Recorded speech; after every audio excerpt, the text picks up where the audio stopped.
Welcome, Tarnished. It's been a hot minute since I've made one of these. What better way to restart something other than making a build based off one of the most legendary heroes in gaming, the Hero of Time. My stats are Rune level 90, 46 Vigor, 12 Mind, 21 Endurance, 20 Strength, 14 Dexterity, and 20 Fate. 25 with the 2-finger heirloom, which we'll get into later. Before we go into detail about the armory of our boy here, I have a few outfits that I picked up to give the best inspired looks from each game. And if you like my content and wish to see more thematic builds for Elden Ring, drop me a like and subscribe. Now onto the outfits. We have the Royal Guard uniform on the left, and the Twilight Princess tunic on the right. And my personal favorite, the red tunic here.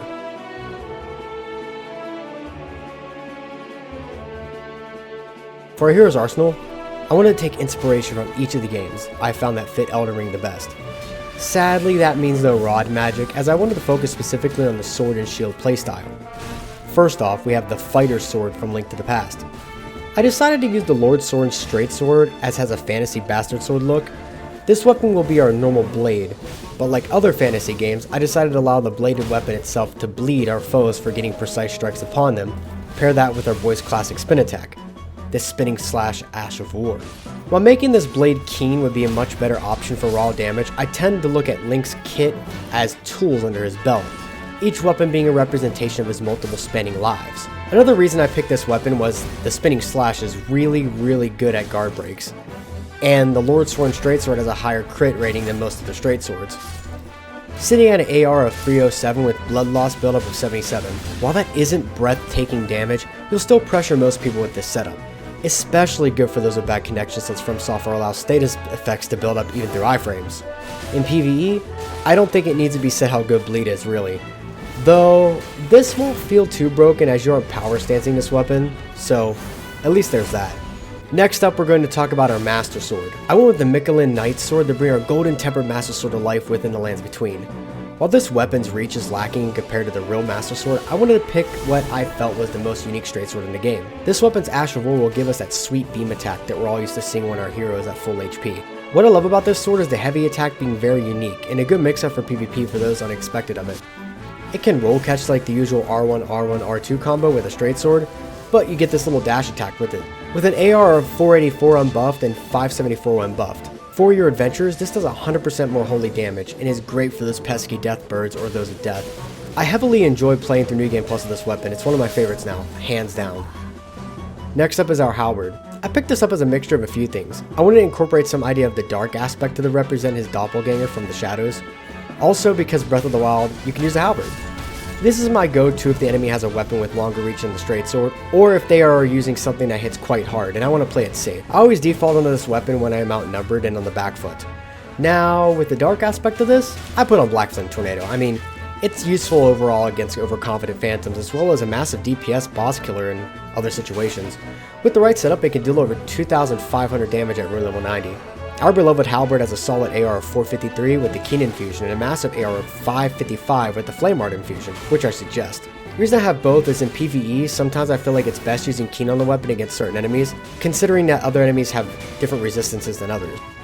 Our big sword isn't going to go unloved either. For the Fierce Deity's sword, I picked the Inseparable sword. Since the Fierce Deity's sword has a twin helix-like blade, I wanted to go with something of the sword that also shoots beams, hence why I picked this over the obvious choice. Its moveset is drawn from the Mira sword, or the Hollow Slayer greatsword, you know, the moveset that everyone loves so much. It has Sacred Blade, and unbuffed we're looking at AR 597 and 700 when buffed, which is really nothing to scoff at rune level 90 at all.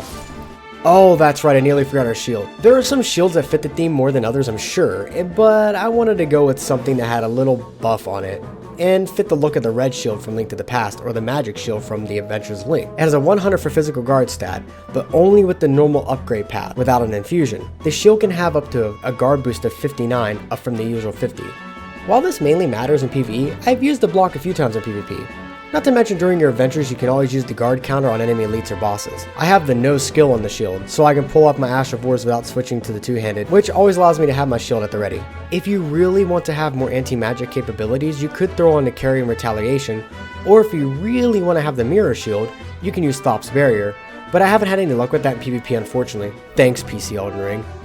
Can't go without mentioning our bow. I picked up the Alboneric bow to give us that woodsman archer vibe. It isn't too high fantasy nor human looking, trying to have the theme of how it looks on our bow in each different game.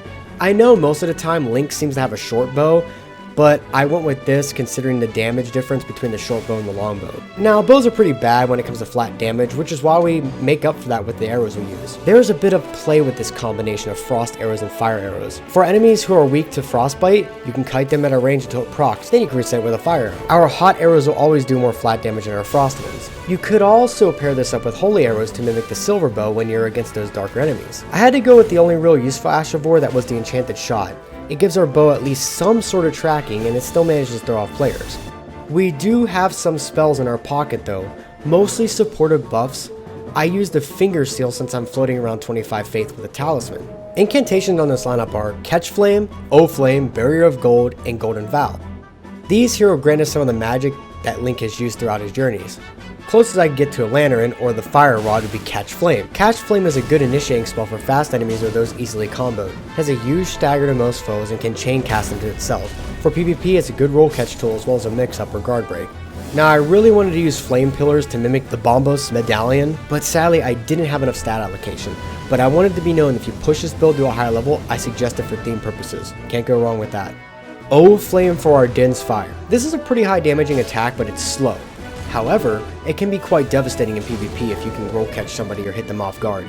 In PvE, it is a good guard break as well as a fantastic AoE cone attack for defensive enemies who like to hide behind shields. Barrier of Gold for our anti-castle defense even after the nerf in PvP. It gives up 60% negation in PvE and 20% in PvP but lasts a solid 70 seconds. Lastly, Golden Vow. This incantation is a must-have to be honest. It lasts 80 seconds. Its damage negation is 10% in PvE and 5% in PvP. And it grants our hero a 15% increase in damage in PvE. Even if it's only 7.5 in PvP, we have to keep in mind that percentages are multiplicative when it comes to buffs. Now we take a look at our hero's consumables and talismans. First off, we want bombs. Lots of bombs. So many bombs, we eat, sleep, and breathe bombs. I mean every single bomb you can imagine. We got fire bombs, we got red main fire bombs, we got giant's flame fire bomb. If you want, you can spice up the explosive flavor using lightning bombs too.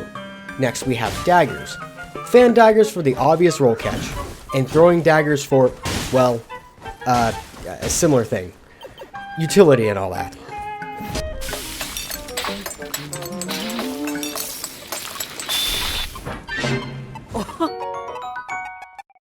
You can have a whole catalog of tasty meats in the game, but the ones I often use are Spellproof Liver for that 15% negation in PvE and 10% in PvP, Pickled Turtleneck for stamina recovery, and Exalted Flesh to buff our physical damage by 20%, which is 15% in PvP.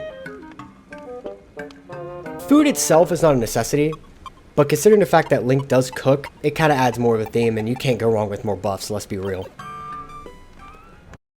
Our blessed Physick. I settled on the usual mix of defense and offense. Our mixtures will include these tiers.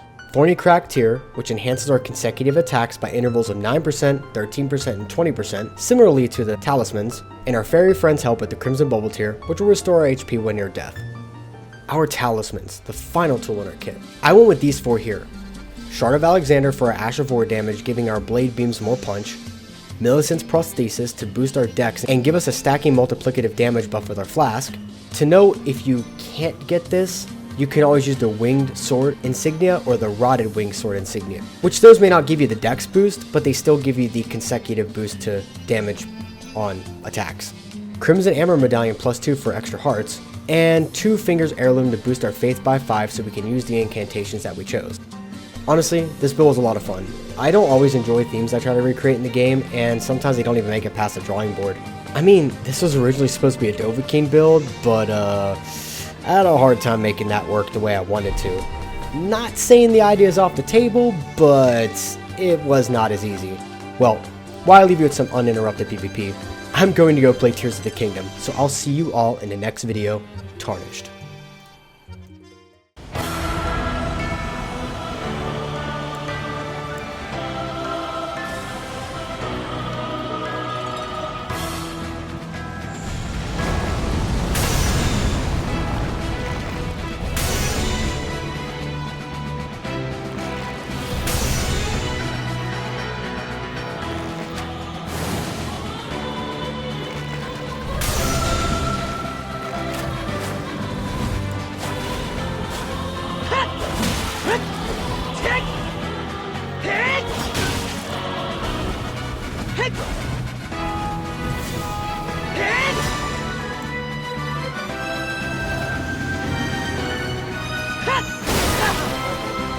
Yeah!